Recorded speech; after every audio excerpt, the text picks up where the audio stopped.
what's the antiderivative of cosine x dx?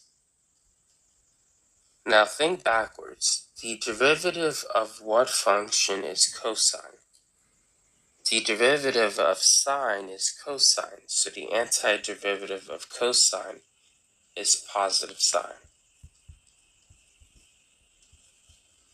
Now what is the antiderivative of sine?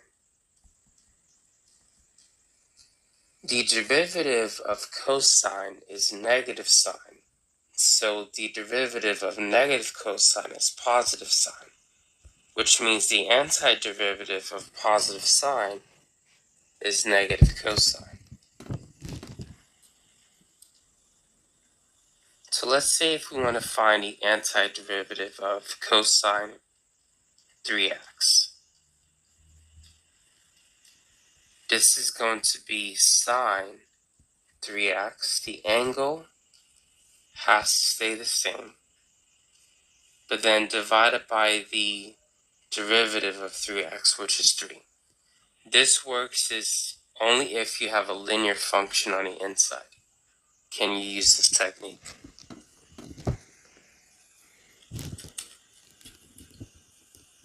So for example, the antiderivative of cosine 7x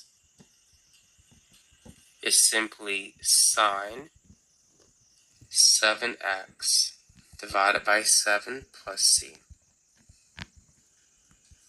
Now what is the antiderivative of 14 sine 2x? So this is just going to be 14. The antiderivative of sine is negative cosine 2x, but divided by 2. So we can reduce that to negative 7 cosine 2x plus c. 14 divided by 2 is 7.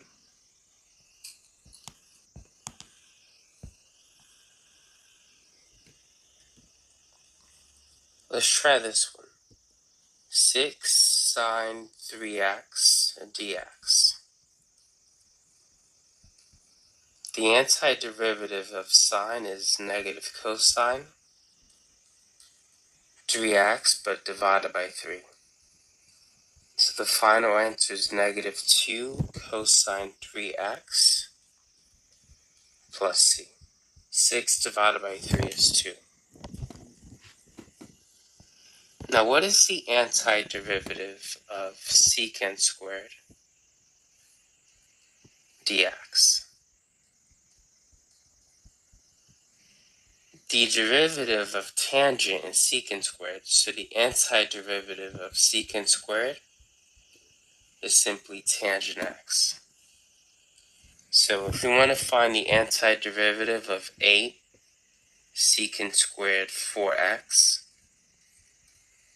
this is going to be 8 times tangent 4x, but divided by 4 plus c, which becomes 2 tangent 4x plus c. What's the antiderivative of secant x tangent x? The derivative of secant is secant tangent, so this is equal to just secant x plus c. So if we have the antiderivative of 12 secant 3x tangent 3x, this is equal to 12 secant 3x divided by 3 plus c, which is just 4 secant 3x plus c.